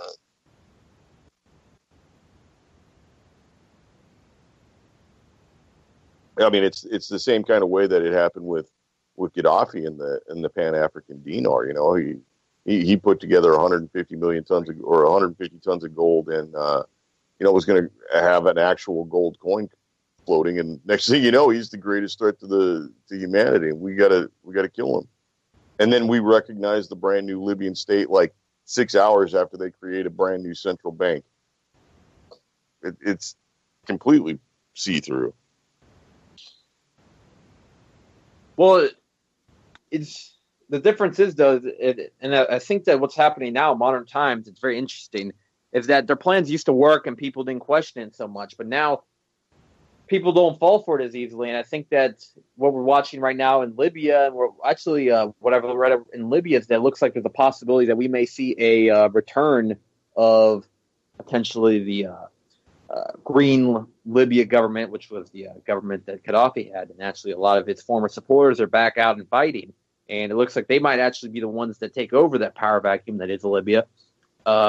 Brazil right now, looks like Lula might win again. And if Lula wins the election next year, remember he was the one that originally set Brazil down the stage going to BRICS. And going against the IMF and World Bank and the traditional economic bloc that Brazil had belonged to before. Lula goes into the presidency. It'll be a massive slap in the face to American foreign policy in South America. And, you also have that election going on. You have Paraguay's having an election next year, which smaller country, of course, not really as important as the other ones, Colombia and Brazil, but it was another country that used to have a leader that was friendly to Chavez, friendly to Lula, until he was removed. Fernando Lugo was removed from power in pretty much a coup the same way. In fact, he got cancer as well, just like all the other South American leaders virtually did. Kirchner got cancer. I believe Lula got cancer. I believe Correa got cancer. Chavez definitely got cancer. And two of them ended up dying. Lugo, I think he was still battling back from cancer. They removed him in a 24-hour kangaroo court type thing, and then they put in a American stooge. Right now, they're having unprecedented violence in Paraguay. Everyone talks about the violence in Venezuela. No one's talking about the violence in Paraguay because one's convenient to the narrative of the American right-wing idealism of what South America should look like, and another one where it is a right-wing pro-American leader in charge. It's not ideal for them to talk about that.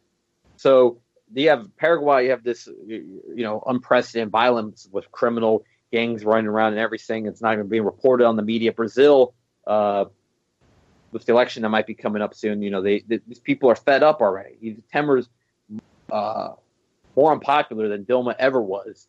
And in Argentina, where Kirchner was elected, or Kirchner's successor, I think was. I'm not sure exactly. I know the name. I'm just not exactly sure how you pronounce it. It was whatever. The person that she supported to run after she decided to retire, I guess, lost, and then Macri won, and he was super pro Wall Street, pro Israel, pro UK, pro US, pro everything that the Zionists support, pretty much, and now people are fed up with that as well. I think people are not falling in line like they used to in South America.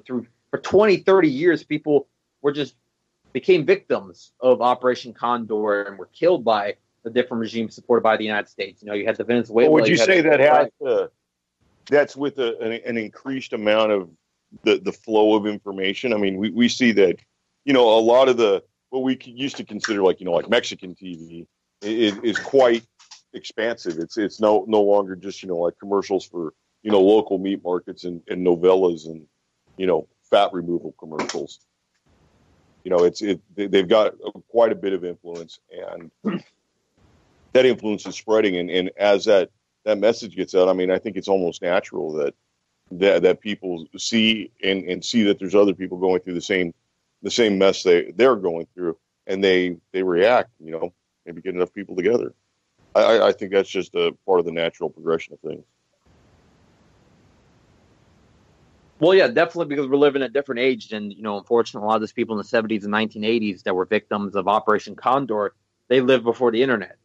So the information didn't get quite as far around. A lot of times they exploited different narratives, and people believed the bullshit that was spread by whatever dictator that was in charge of their country.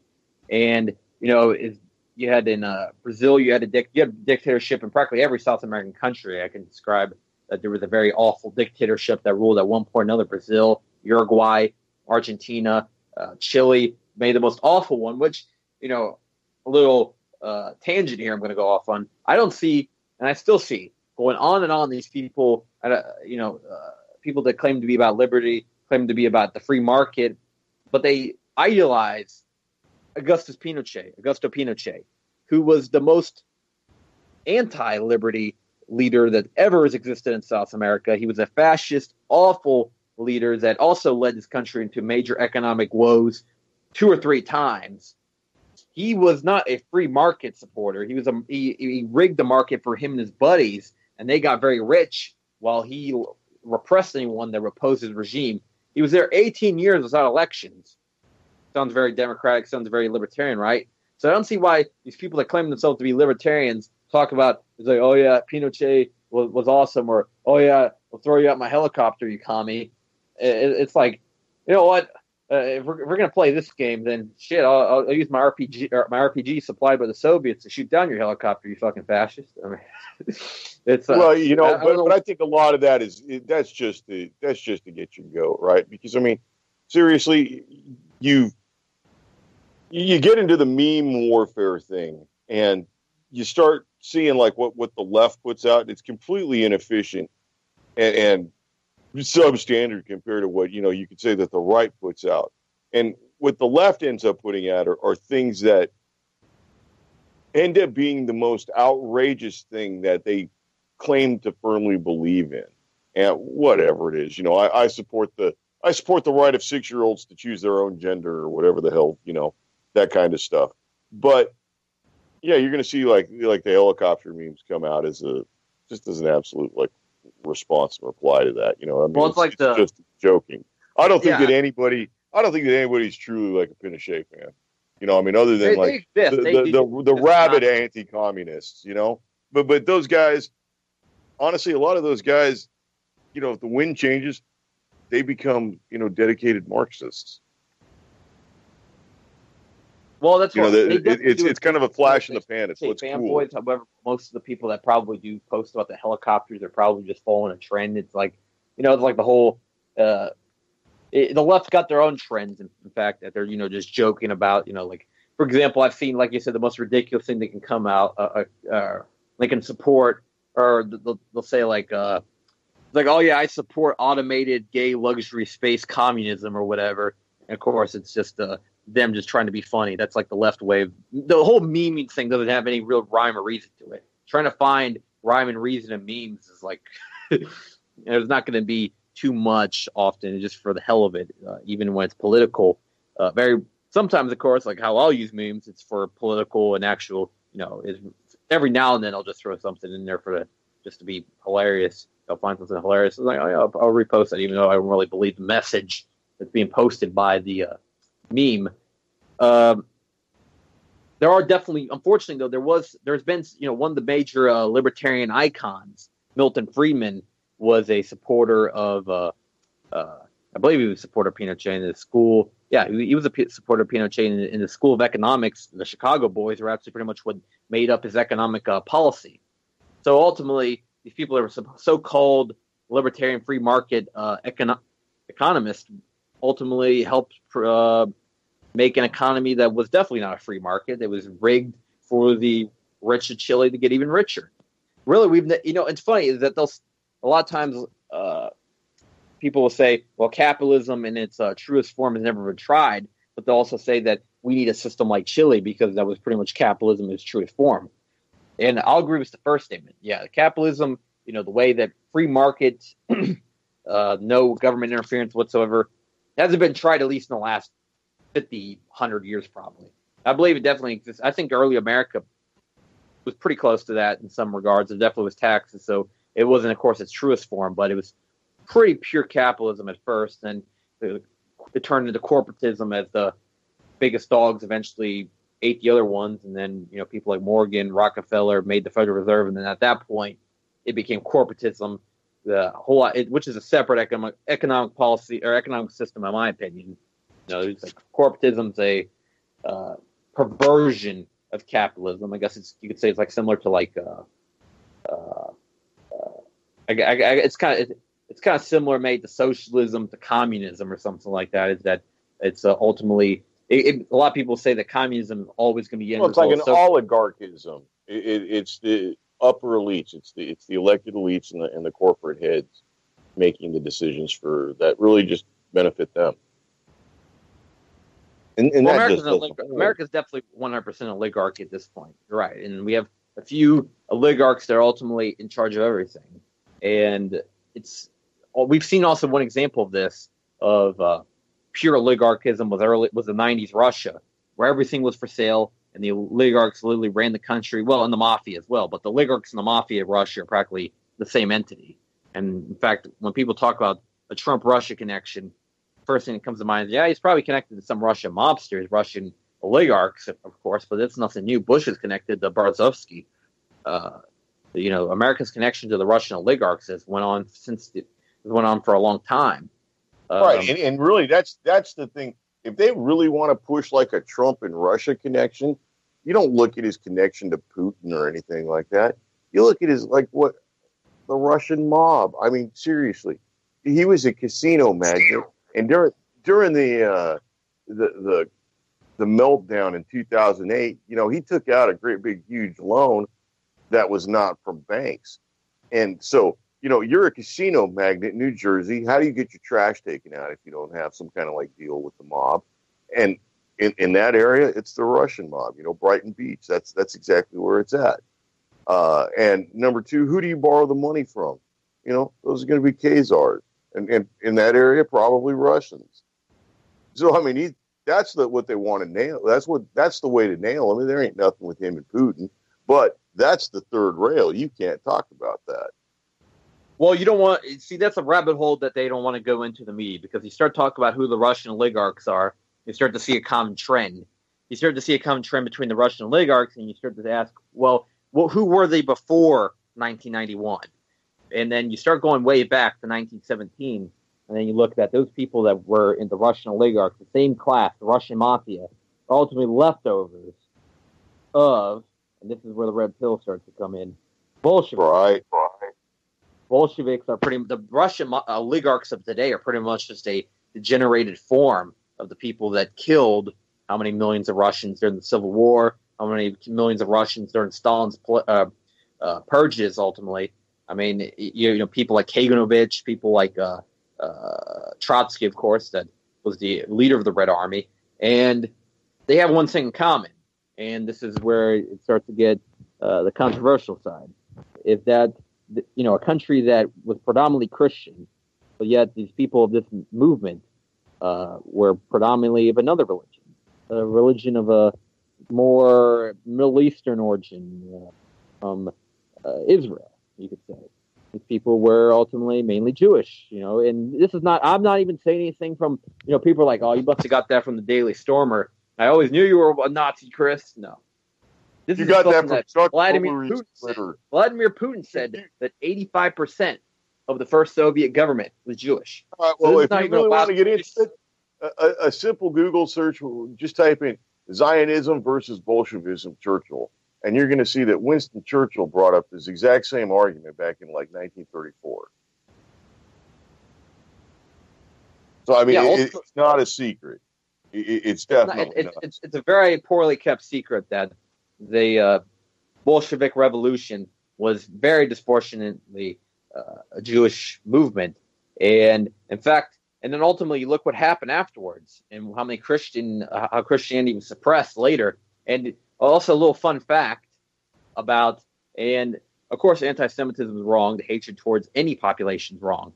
But to make a statement, to say that if you make any kind of statement or if you do any kind of, I think that anti-Semitism was outlawed by death, that they could kill you. I know they could throw you in prison. They made it a crime, and they could throw you in prison. They made it a crime until like the doctors plotted, like, what is it, 1963? What year did Stalin die?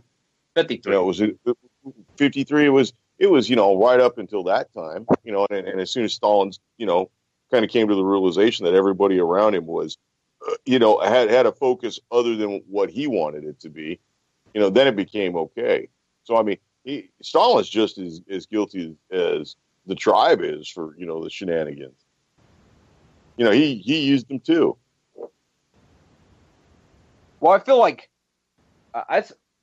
my analysis of the Soviet history, I think that there might have been something that happened. I think when Khrushchev came to power, I think that Khrushchev might have been against the bankers' plan of pitting the Soviet Union and United States to war, because Khrushchev and Kennedy were actually very close to some kind of a lasting agreement before Kennedy was assassinated.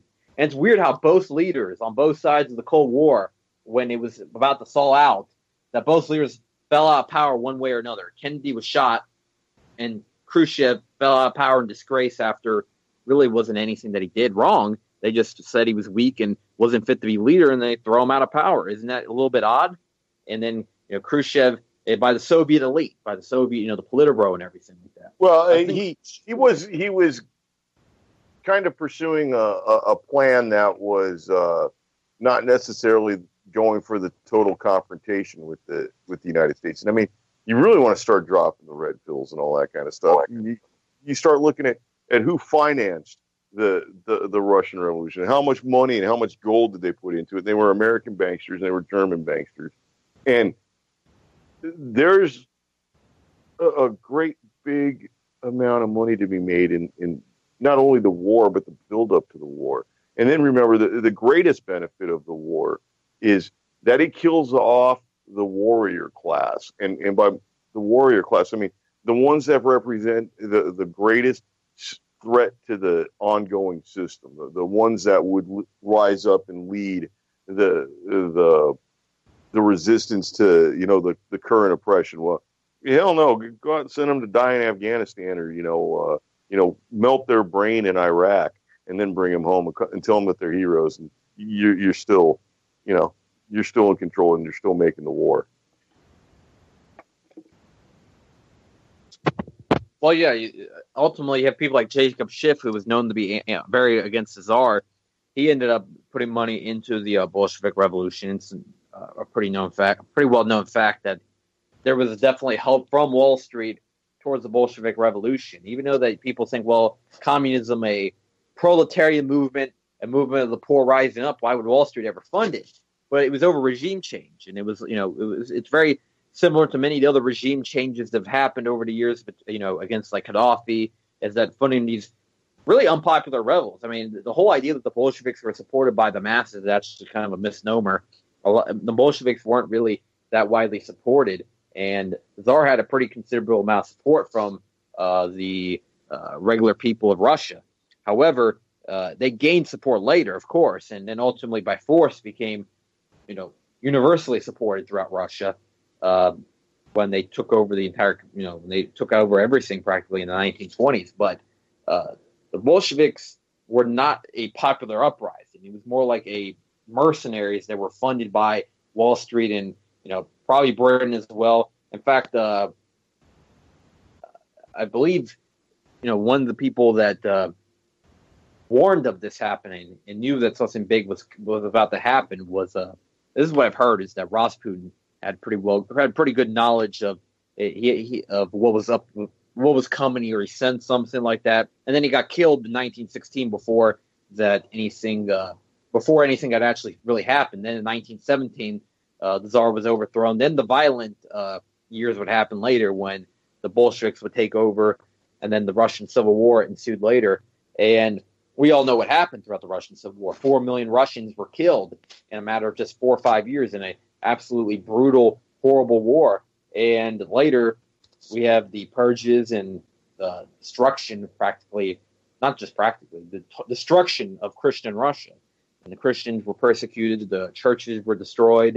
It was awful what the Bolsheviks did to the what had been, that was Russia. Russia was a very strong Christian country for centuries, and they destroyed it in a matter of a few years. But showing the resilience of the Russians, and we've seen this multiple times throughout history, is that it's all practically coming back just in a matter of a few years, is that a lot of the traditional Russia characteristics that they had prior to 1917 are coming back. But at the same time, they have learned some lessons from the Soviet period, from the Cold War, and I feel like that's what's most scary to the bankers right now, is what this Russia is of today. It's really in some ways, it's the most powerful Russia that maybe ever existed, because they've learned all these lessons. They've went through so much shit that now they know practically what they can deal with anything. They went through World War II, where the Russian soldiers were able to, were as resilient as they were.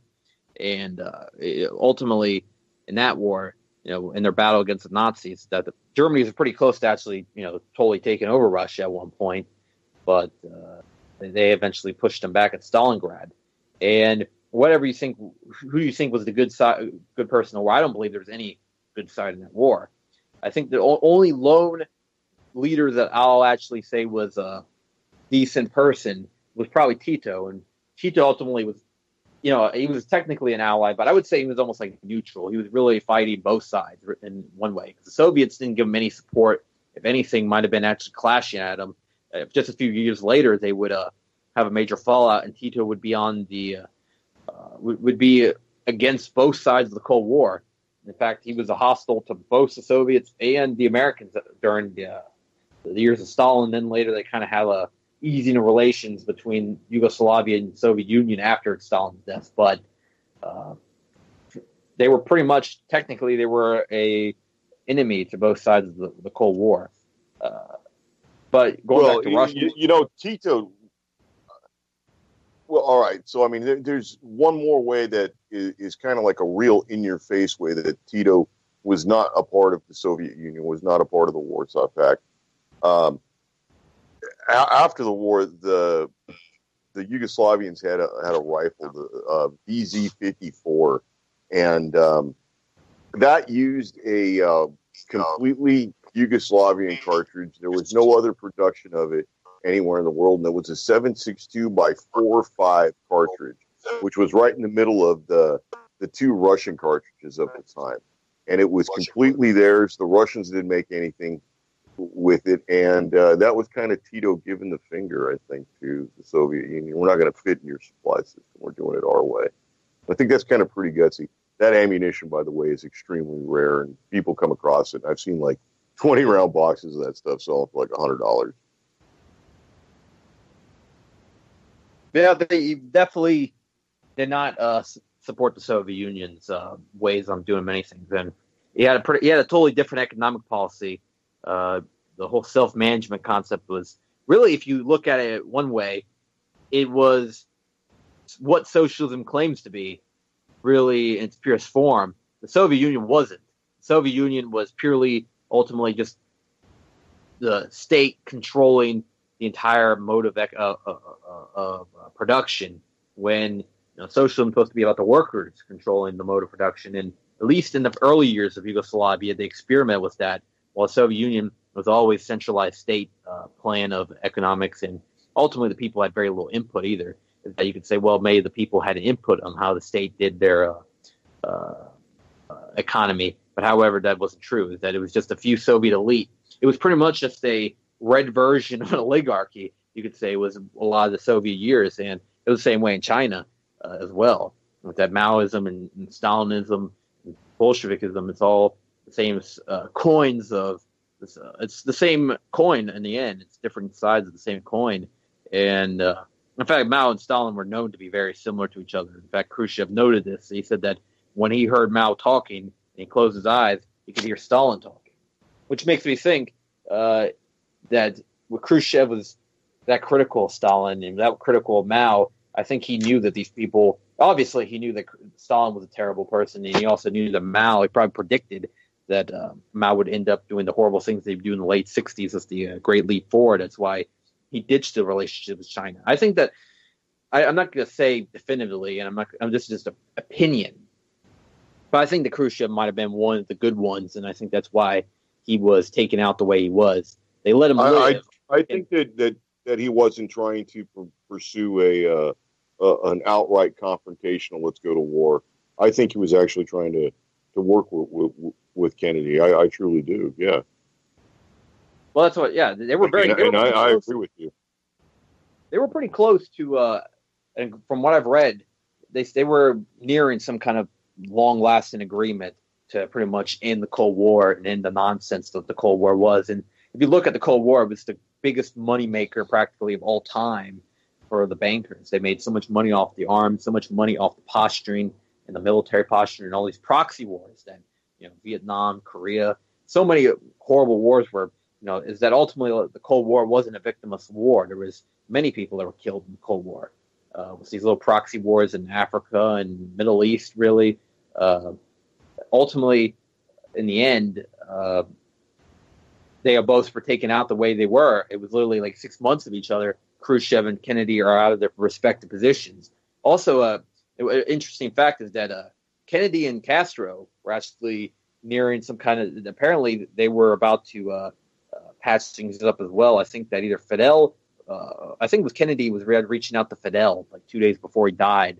It was recently. This is something that didn't come out the recent, and it was pretty much they were going to work against what the CIA wanted. The CIA, remember, wanted him gone. They wanted the Batista. They wanted not Batista back, but the former government back, and they wanted to push the world closer to the war, because ultimately any kind of move in Cuba could have ended in a direct confrontation with the Soviet Union. That's the important thing to take away from this, is that the CIA was 100% willing to push us towards war with the Soviet Union, and luckily Kennedy was there when he did, and Kennedy was there during the Cuban Missile Crisis. Because if it was Nixon, I don't think we would have ever became into existence.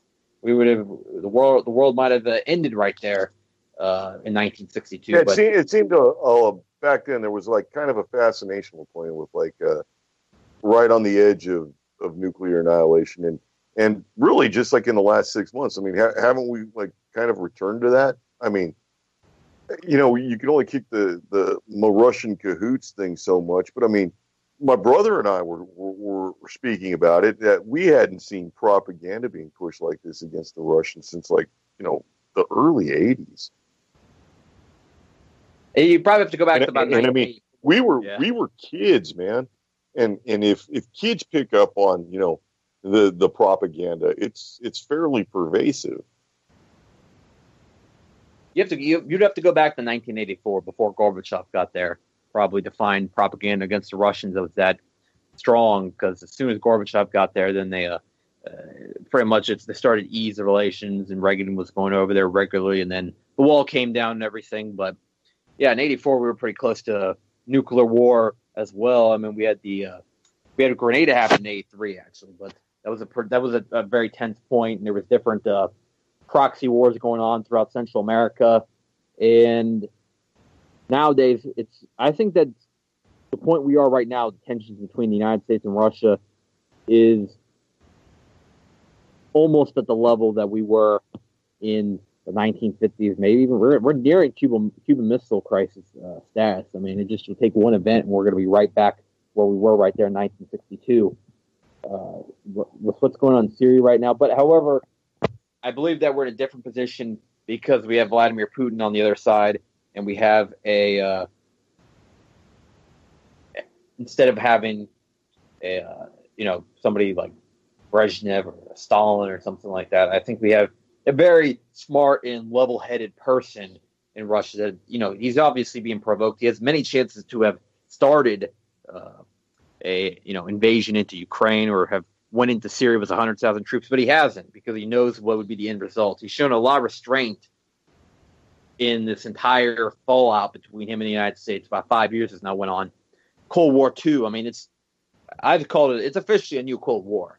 This is the second Cold War that we're experiencing right now, and Putin's shown a lot of restraint throughout it. However, I hope that whoever comes after Putin, or if this is something in the future, that this ensuing tensions, that 10, 20 years down the road, we still have, ultimately maybe some war goes on with Iran. I don't know if it's going to really take this long for everything to bubble up and everything to, lead to a war with Russia.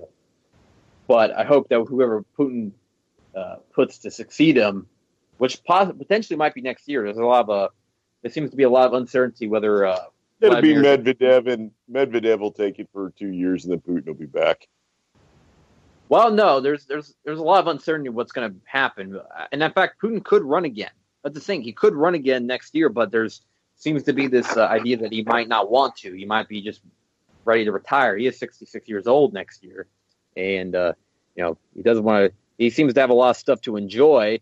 Maybe he doesn't want to spend the rest of his life in the Kremlin, dealing with presidential bullshit. I don't think I would want to after 17 years. Actually, it's 18 years now at the end of this year of being the president or prime minister. And practically, even when he was prime minister, he was still like the one in charge. I mean, Medvedev is pretty much just he's like a figurehead when he's the president. He's always going to be the number two, Medvedev. And there's actually seems to be some talk whether Medvedev and Putin are going to stay together. Medvedev might be on his way out.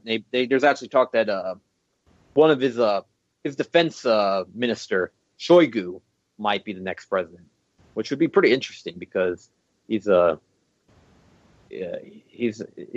I forget what the exact name of the ethnicity belongs to, but he's Asian pretty much. He'd be first Asian leader of Russia in can't even think of like a czar that was Asian or anything like that ever.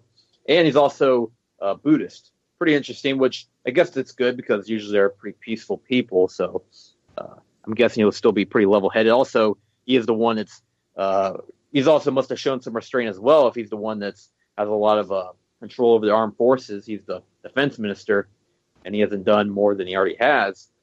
You know, a lot of people actually in Ukraine have criticized, not a lot of people, there's definitely been some that are critical of Putin because he hasn't done enough to help them over there while they're getting onslaught from Kiev. However, what can he do? If he does anything more, the United States will be crying bloody murder, and then we'll already have the paratroopers heading over to Moscow.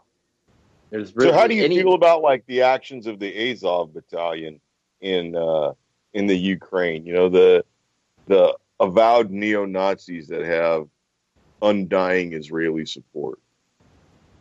I know it's the most ironic thing that this neo-Nazi government that is in charge of Kiev is supported by the Zionists. It's ironic, but then it's not, because then you remember 1933, the transfer agreement. Remember, the Nazis ultimately, and the Nazism and Zionism have worked together before, but it just seems heavily ironic, you know, nowadays that Israel, the second biggest financer of Ukraine, they're also backing the Azov Battalion, which are these people literally carry around like pictures of Adolf Hitler. They do Hitler salutes and everything, and these people are backed by Israel. It really shows the Israelis' extreme insincerity when they talk about their interest of Jewish people. When they all the time talk about the Holocaust. Oh my God, this is 6 million. We can never forget. That's why we exist, because the Holocaust. This is a homeland for the Jews because we can't feel safe after that. But yet again, they're showing their support to a neo-Nazi government. It's heavily insincere, and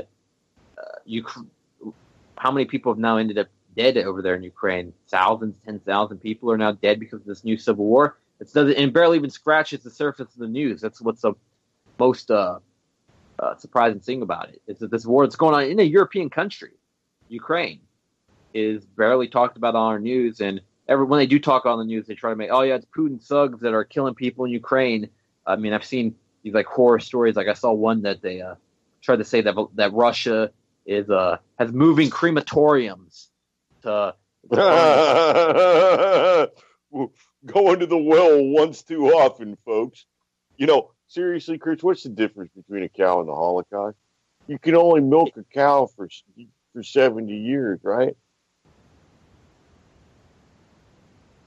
Yeah, it's just insane. That's the thing. Everything is.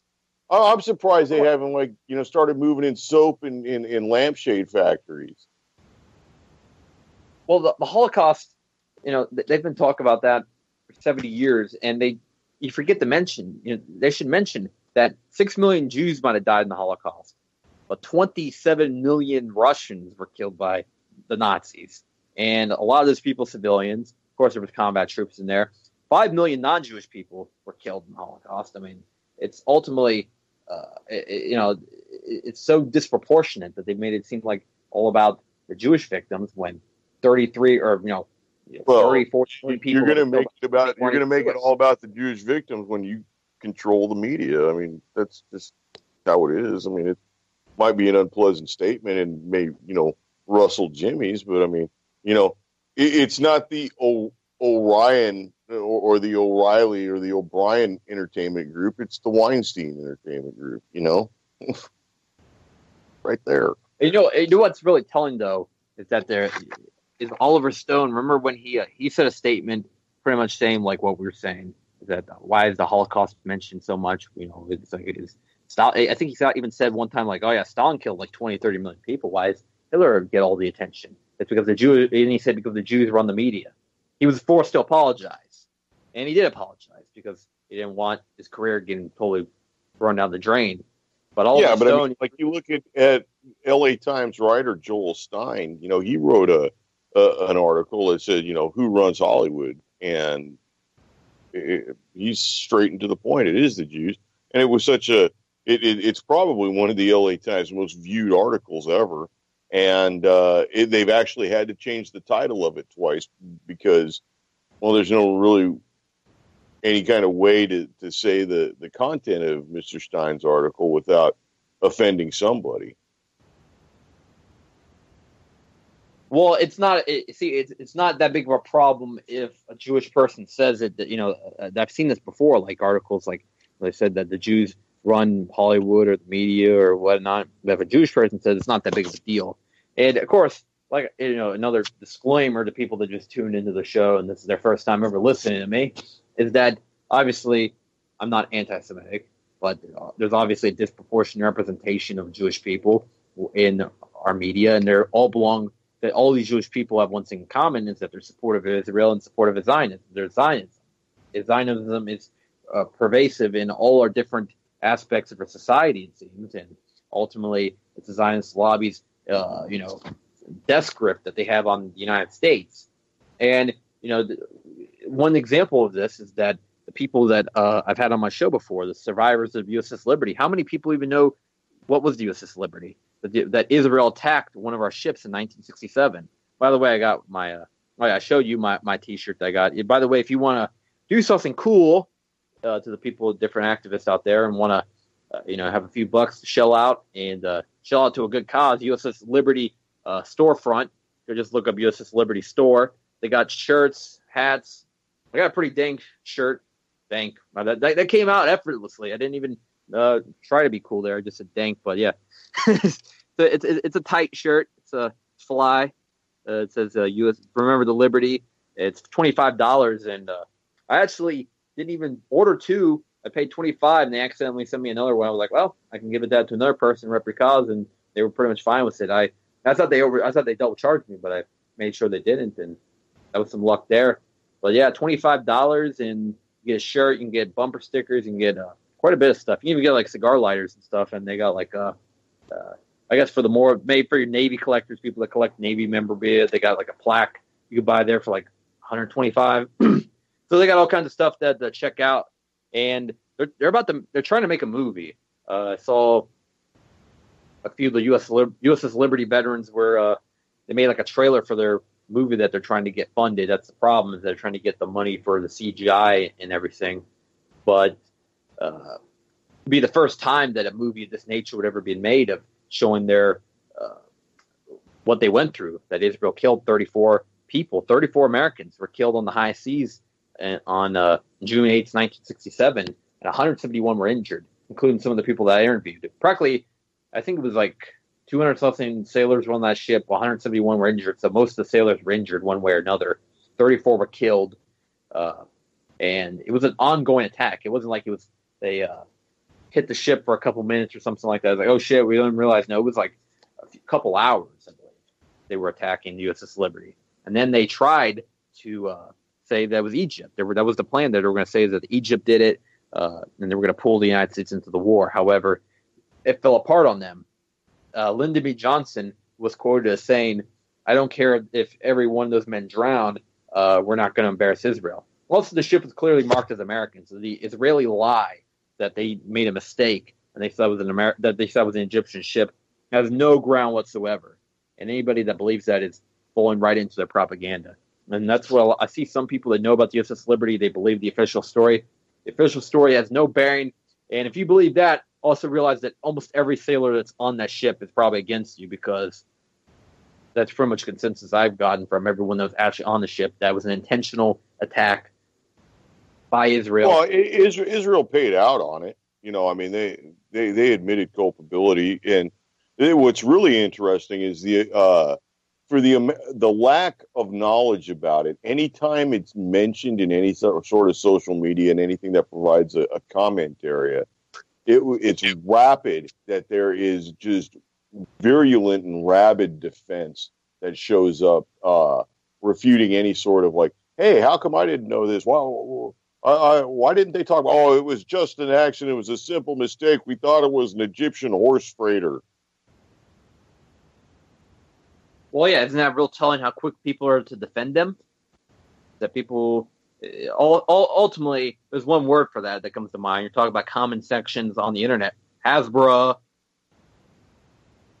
And that's exactly what it is. It is Hasbro, and Hasbro is is a word that's, translated, it means explanations, with quotation marks around it. And yeah, it's there. Anytime you're reading something and, Israel decides to, bulldoze another village, or they set, 2,000 olive trees on fire. Yeah, but Hamas does stuff too. Whoever types that's a paid person.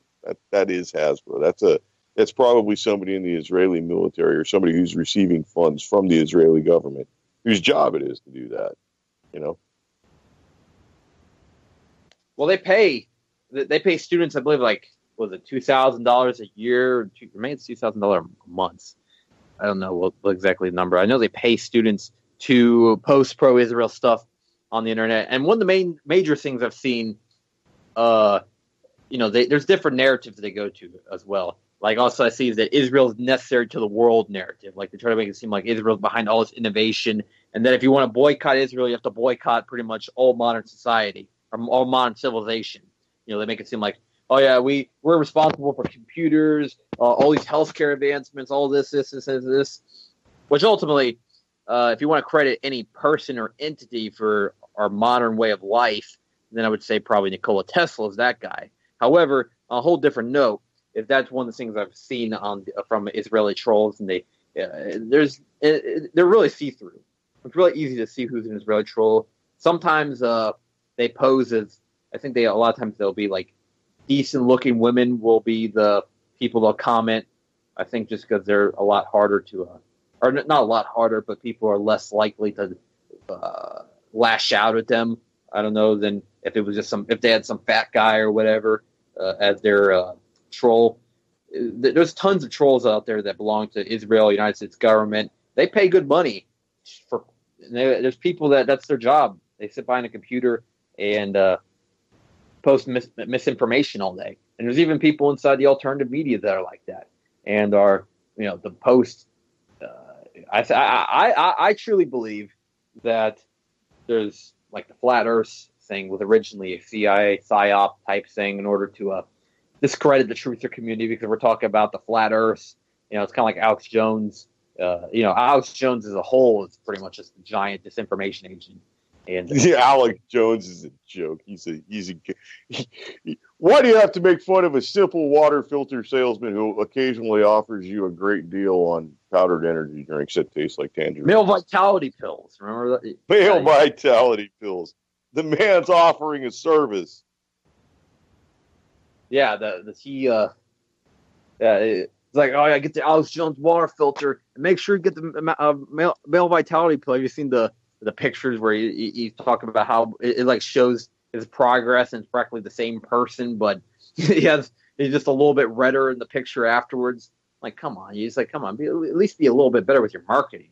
The stuff you're trying to sell. I know that you pretty much are just there to sell shit, but at least be a little bit better at it. That guy's made millions of dollars and made millions of dollars off of being this information guy. And he's entertaining to watch, but at the same time, I feel like it's a little bit in bad taste to laugh at crazy people. And Alex Jones might fit that narrative, or he might be just completely pretending. I think it's a little column A, a little bit of column B. By the way, we're running out of time here. We're at 10:58, so we'll be hitting the bumper at the top of the minute. Thanks, Michael, for being on the show. It's always great having you on. I appreciate it. I enjoy speaking with you, and it's a good chance to rant and kind of get some good information out. I appreciate it. Thanks. Yeah, have a good night, and I'll to everyone, have a good July 4th. Hopefully you don't get ticketed for having a grill in your park or some other bullshit that now in the day that we're celebrating freedom, you get no freedom, and you're not even allowed sometimes to bring your dog or anything like that to your local park. It's absolutely fucking ridiculous. In fact, they have a 1 year. They're threatening people of being thrown in jail for a year for shooting off fireworks. And nobody can stop it. Malcolm Little, when he knelt before Elijah Muhammad, the comet that killed the dinosaurs, changing the earth. They love to criticize. They always say I changed for the worse. Like prescription pills when you misusing them, nigga. The Templar Knights when they took Jerusalem, nigga, and figured out what was buried under Solomon's temple. Al-Aqsa, the name is not coincidental. I know too much. The government is trying to murder me. No coming back like cutting your wrists open vertically. How could the serpent be purposely put in charge of the country? Genetic engineered sickness spread amongst me. My people are so hungry that they attack without reason, like a fucking dog ripping off the hand that feeds them. Immortal technique is treason to the Patriot Act. So come and get me, motherfucker, cause I'm not coming back. This is the point from which I can never return.